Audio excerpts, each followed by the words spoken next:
Hey everyone, welcome back once again in your biology class. This is Nausin and you are watching Educational Support.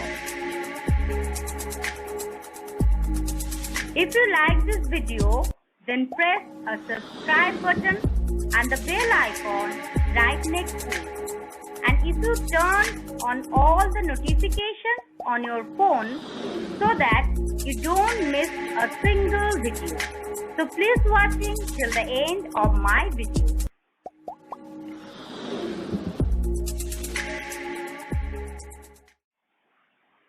Today we are learning new topic, that is breathing process in humans. In this class we will learn mechanism of breathing, how do we breathe oxygen, how breathing works, and I recommend you guys sit down with a notebook and a pen before we start going through this topic. Now let's quickly get going with class.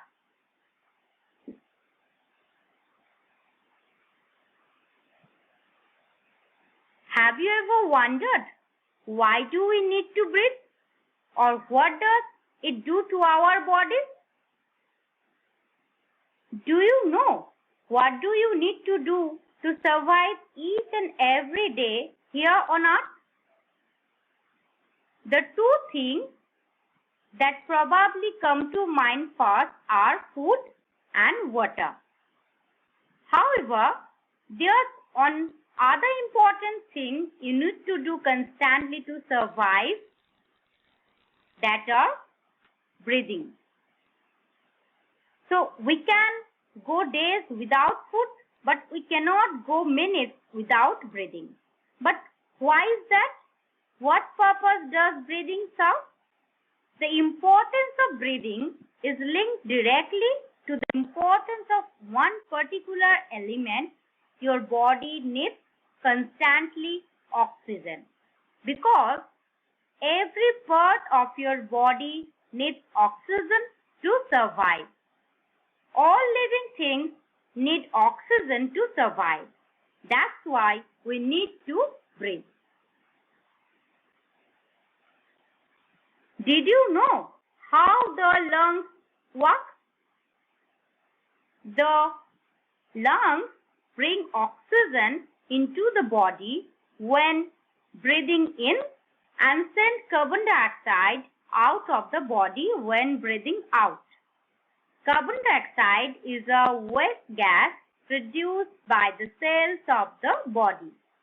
In addition to the lungs, your respiratory system includes airways, muscles, blood, and tiny tissues that help make breathing possible. Your brain controls your breathing based on your body's need for oxygen. To get the oxygen, your body needs you inhale air through your mouth and nose. The mucous membrane in your mouth and nose warm and moist the air and trap particles of foreign matter. The air passes through the throat into the trachea and it divides into the left and right bronchi. Like a branch, each bronchus divides again and again, becoming narrower and narrower.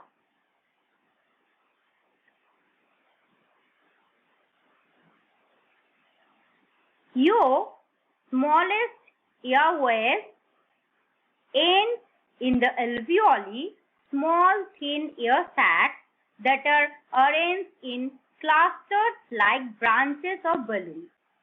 When you breathe in, by enlarging the chest cage, the balloons expand as air rushes into the vacuum. When you breathe out, the balloons relax and air moves out of the lungs.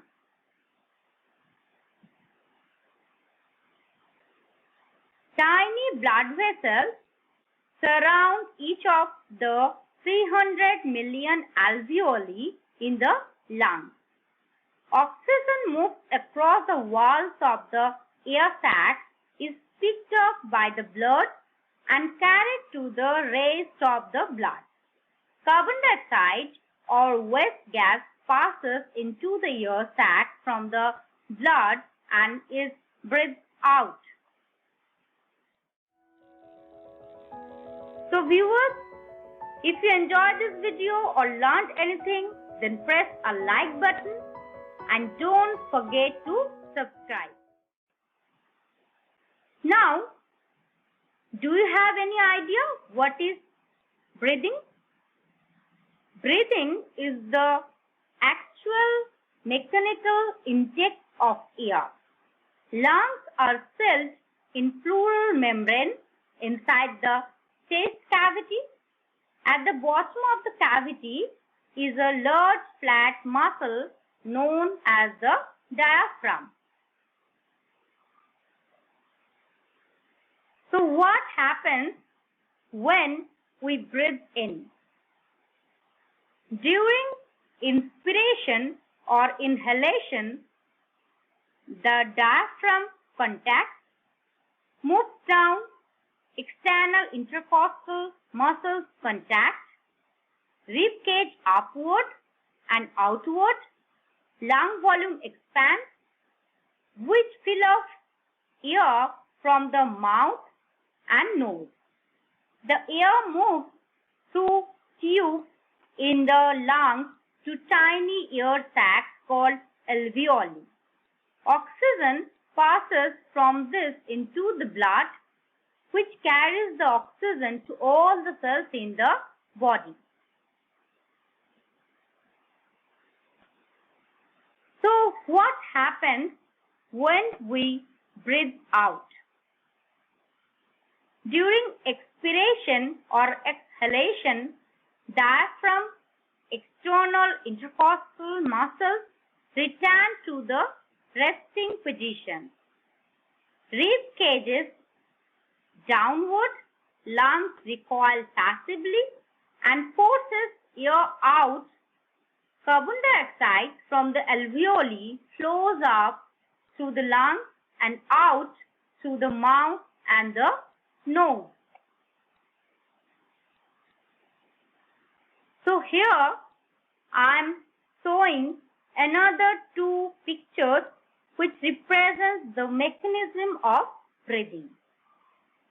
The process of breathing in is called inhalation and the process of breathing out is called exhalation. So here I am discussing what is the main difference between breathing and respiration in humans. So breathing is the physical process of inhaling oxygen and exhaling carbon dioxide in and out of the lungs. But respiration is the chemical process where oxygen is utilized to break down glucose to generate energy to carry out different cellular processes. Now, here I am presenting how breathing is controlled. Breathing is usually automatic, controlled subsequently by the respiratory center at the base of the brain. Breathing continues during sleep and usually even when a person is unconscious. People can also control their breathing when they wish, for example, during sleep, singing or voluntary breath holding. Breathing is controlled by the medulla oblongata. The medulla oblongata is the primary respiratory control center. So, the main function of medulla oblongata is to send signals to the muscles that control respiration cause breathing to occur. The medulla also controls the reflexes for non-respiratory air movements such as coughing and sneezing reflexes, as well as other reflexes like swallowing and vomiting.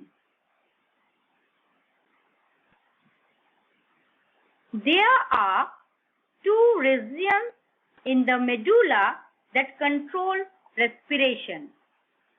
Number one is the ventral respiratory group that stimulates expiratory movements, and the dorsal respiratory group that stimulates inspiratory movements. So alright, that's gonna do it for breathing process in humans. In my next video, I will going to sharing about more related topics. If you like the video, please hit the like button. If you want to see more videos, hit the subscribe button. And if you have something to say, please leave a comment. To know more about the biology topic, then keep visiting Educational Support. Thank you for watching. Thank you for your support. And see you in the next video. Bye-bye.